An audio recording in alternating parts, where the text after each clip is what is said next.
Right, so a little different today. We'll be looking at the movie Scream by director Wes Craven, and we're going to do this review live, so anything could go wrong. I'm probably going to mess up because I've already messed up a few times during the pre-record to this to see how things go. So Scream then, as I said, is directed by Wes Craven, written by Kevin Williamson. It stars David Arquette, Neve Campbell, who is our main character, Courtney Cox, Matthew Lillard, Rose McGowan, Skeet Urchint, and Drew Barrymore. It follows the character of Sidney Prescott, who is a high school student in the fictional town of Woodsboro, California, which becomes the target of a mysterious Halloween costume killer known only as the Ghostface. The movie combines elements of the slasher genre as well as the mystery whodunit genre at the same time. So as I said then, the film follows Sidney Prescott, who is our main protagonist throughout the film, played by Neve. She is a socially, I wouldn't say outcast, but she is not exactly the most popular person in Woodsboro High School, but she's a pretty ordinary student. And it's coming up to the 1-year anniversary of her mother's death, which does play a key plot in the movie. But let's start with the very beginning, shall we? So the film opens with Drew Barrymore's character. She receives a mysterious phone call in the middle of the night while she is making popcorn to watch a horror movie. At first, she thinks it's her boyfriend playing a trick on her, so she plays along. The mysterious voice on the other end of the phone asks her what her favorite scary movie is. She replies, Friday the 13th. She then gets asked a bunch of questions about said movie.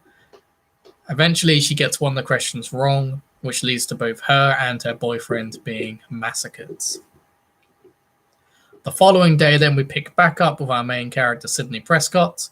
As she finds out about her friend's death, she spends the rest of the day at home, away from school, where she herself becomes the next target by the Ghostface killer. Luckily, though, she manages to escape, and her boyfriend is accused of being the killer and is quickly arrested. However, it may not be the case because later on she gets a phone call at her friend's house from the same killer, seemingly making her boyfriend appear innocent. And that's about as much of the plot as I'm willing to give away because I think you should watch it for yourself because it's a very interesting horror movie.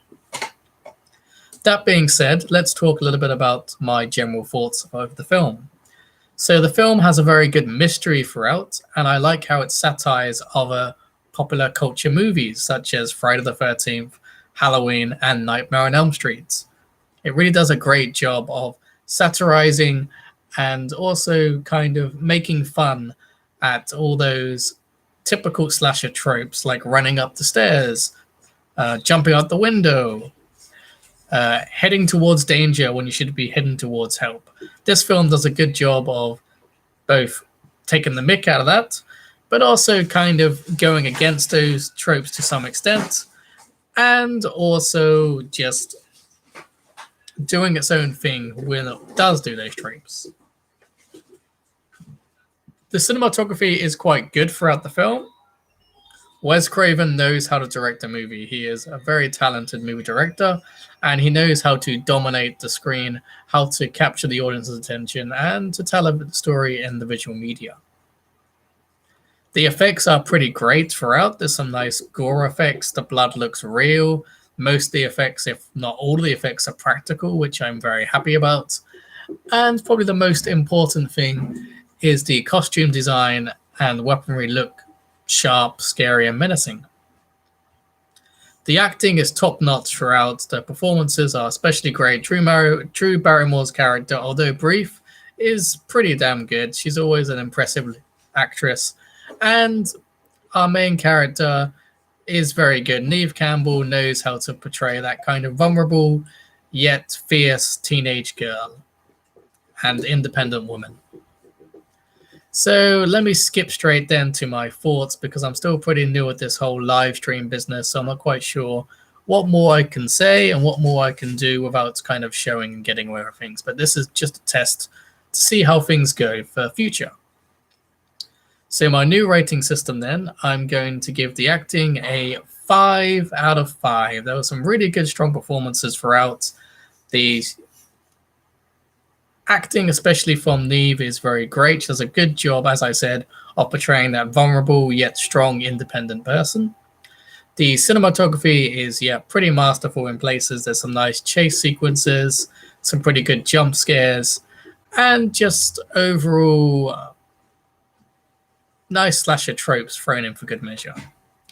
So cinematography, again, maybe 4 out of 5. Just a little knockback. There's just a few too many static shots for my liking, but it's pretty damn good throughout, let's say.